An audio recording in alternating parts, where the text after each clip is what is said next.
বিগত আমলে আপনি কোনো জুলুম অবিচারের শিকার হয়েছেন কিনা এই বিষয়ে আপনার অভিজ্ঞতা জানতে চাই।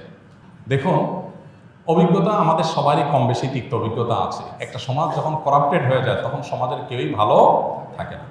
এই নারায়ণগঞ্জের এসপির অফিসে আমাকে নিয়ে এমন অকথ্য ভাষায় গালিগালাজ করা হয়েছে, বেশি দিন আগের কথা।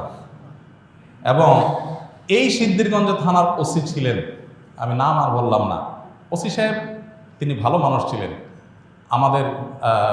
আমার পক্ষে ছিলেন। আমি একটা মাসআলা দেওয়ার কারণে সেখানে আমাকে ডেকে নিয়ে অকথ্য গালিগালাজ, আর ওসিরে বলতেছে যে থানায় নিয়ে প্লাস দিয়া হাত পায়ের নখুটে দিবা, আমার সামনে বসায় দেয়। বুঝতে পেরেছেন? খুব গর্ব করে তিনি অমুক ছাত্র রাজনীতি করতেন, গর্ব করে বলতেছেন আমি ছাত্রলীগের রাজনীতি করতাম। এই নারায়ণগঞ্জের এসপি, এই বর্তমান এসপির কথা আমি বলছি না, এর আগে যিনি ছিল। তো এটা আমাকে বসায় নিয়ে থ্রেট দেওয়া। মাসআলা, আমি ওনাকে বললাম আমার মাসআলা বলার ক্ষেত্রে কথা বলার অধিকার থাকবে আলেমদের। আপনি পুলিশ হিসেবে আপনি তো বলতে পারেন না মাসআলা আমি কোনটা বলবো কোনটা বলবো না, কোনটা সঠিক কোনটা বেঠিক, এটা তো আপনার বলার বিষয় না, তো আলেমরা বলতে পারে।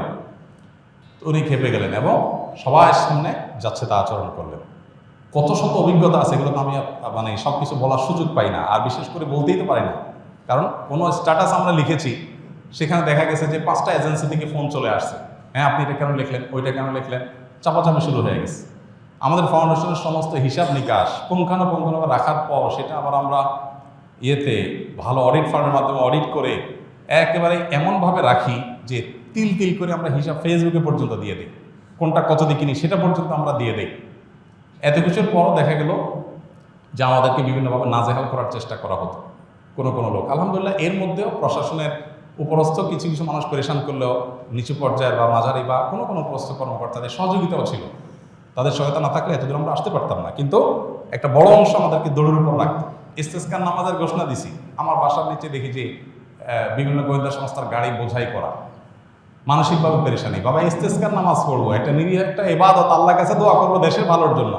সেখানে দেখা গেল যে আমি বাসা থেকে বের হইতে না হইতে দেখি যে একেবারে চারপাশে ঘিরে ধরছে, সোজা কথা মানসিক চাপ যেটাকে বলে সেটা দিয়ে রাখা। কত কাহিনী এবং কত ঘটনা যে ঘটেছে সেটা তো বলা হয়। জোর করে সরকারি বিভিন্ন অনুষ্ঠানে নেওয়ার জন্য একবার একজন এডিশনাল এসপি, তার নামটা আমার মোবাইলে সেভ করা আছে, আমি নাম আর বললাম না, উনি ফোন দিয়ে বলতেছেন যে আমি অমুক। তো আমি বললাম হ্যাঁ বলেন।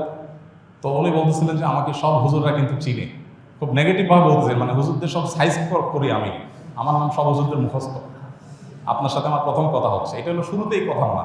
এরপর কী হয়েছে, বলে যে একটা অনুষ্ঠানে যাইতে হবে আপনাকে, সেখানে অমুক থাকবে, রাষ্ট্রের সবচেয়ে বড় বড় পর্যায়ের লোক তারা থাকবেন, আপনাকে যেতে হবে। কী হয়েছে সেখানে আপনাকে একটা বক্তব্য দিতে হবে। তো আমি বুঝছি যে আমাকে একটা প্ল্যান ওয়াইজ আমাকে দিয়ে একটা জিনিস করানো হবে। আমি বিভিন্নভাবে অপারগতা প্রকাশ করলাম, বলে যে রাষ্ট্রের প্রয়োজন আপনি অস্বীকার করতেছেন। হ্যাঁ আমার রাইট আছে, রাষ্ট্র চাইলে আমার যেখানে সেখানে বাধ্য করতে পারে না, আমি সাধারণ নাগরিক। যাই হোক, পরে শেষ পর্যন্ত আমার সেখানে যাওয়া লাগে না আলহামদুলিল্লাহ। এরকম পরিস্থিতি হয়েছে। সর্বশেষ এই যে আমাদের আসিফ মাহতাব গ্রেপ্তার হলো, তার নিয়ে পোস্ট দিলাম, আমাকে আমার এক ভাই সোর্স তিনি বললেন যে ভাই আপনি বাসায় থাকেন না। তো রাতে, এই কয়দিনের আগের কথা, রাতে যায় আরেক বাসায় যায় শুইতাম, এই কয়দিন আগের কথা, আগের বাসায় গিয়ে পালায় থাকতাম। একদিন আসরের পরে বাসার সামনে মোটরসাইকেলে 2টা লোক আসছে। আমার বাসা এমন এক জায়গায় আশেপাশে কোনো মানুষজন নাই, এখানে কেউ রিক্সাও চলে না, কোনো সাধারণ গাড়ি দিয়ে নিজস্ব গাড়ি ছাড়া যাওয়ার সুযোগ নেই, এরকম একটা জায়গায় থাকি আমি। সব মরুভূমি, আশেপাশে ঘাস, মানুষজন নাই। সেখানে কোনো মানুষ আসা তো স্বাভাবিক নয়। 2জন মানুষ আসরের আগ থেকে এসে অপেক্ষা করলো। তারা মনে করেন এত লম্বা সময় আসে, নিশ্চয়ই ওয়াশরুম রুমে গেছে লম্বা সময় ধরে। মাগরিবের নামাজ পড়লাম, ওযু ছাড়াই নামাজ পড়লো আমাদের সাথে। ওখানে যে জামাত হয় এটা জানার কথা না, আমার বাসার নিচে গ্যারেজে ছোট্ট করে একটা রুমে আমরা জামাতে নামাজ পড়ি। যাই হোক, এরপরে যাওয়ার সময় আমাদের একজনকে জিজ্ঞেস করলো অমুককে তমুককে, নাম জিজ্ঞেস করলো, তখন আমরা বুঝলাম যে এটা সংস্থান নেই। তো এইভাবে দৌড়ের উপরে এদেশের সবাই কম বেশি ছিল, নানাভাবে ছিল। আমার নামে ফাইল তৈরি করা হয়েছে, এমন ফাইল হয়েছে যে আমাদেরকে অনেকে বলতো যে আপনার ফাইল এমন মোটা হয়েছে যে কোনো মুহূর্তে আপনাকে ধরবে। এই আন্দোলন যদি না হইতো, আর সফল যদি না হইতো, তো হয়তো এরপরে আমাদেরকে আয়নাঘরে যাওয়া লাগতো। বুঝে আসছে কথা? তো এরকম একটা পরিস্থিতি এই দেশে তৈরি হয়েছে যে আসলে আমরা কেউ যে খুব ভালো ছিলাম বা ভালো থাকতে পারি সেই সুযোগ কারণই নাই। এরপরও আমরা আসলে সংগ্রাম করে চেষ্টা করে যতটুকু সম্ভব চেষ্টা করেছি অস্তিত্বটা টিকে রাখার জন্য। তার জন্য যে কত মূল্য দিতে হয়েছে, কত থ্রেট, এগুলো হজম করতে হয়েছে, সকাল বিকাল পালায় বেড়াইতে হয়েছে, হ্যাঁ, বিভিন্নভাবে টোপ দেওয়া হতো যে সরকারি এই সুবিধা নেন, ওই সুবিধা নেন। আলহামদুলিল্লাহ কখনো সেই সুবিধাগুলো আমরা গ্রহণ করি নাই, এবং এ ব্যাপারে আল্লাহ তালা আমাদেরকে গাইড করেছেন। এবং দোয়া করি আল্লাহ তালা আমাদের প্রিয় দেশটাকে এমন নিরাপদ করে দেয়, কেউ কাউকে ভয় করে চলতে হবে না।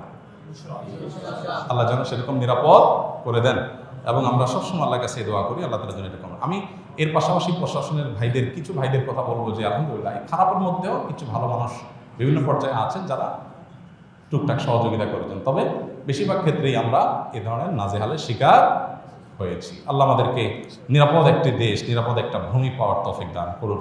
আমাদের সমস্ত কষ্টগুলোকে আল্লাহ তাআলা দূর করে দিন। সকল মাজলুমের জুলুমের অবসান হয়ে যাক, সকল বৈষম্য দূর হয়ে যাক।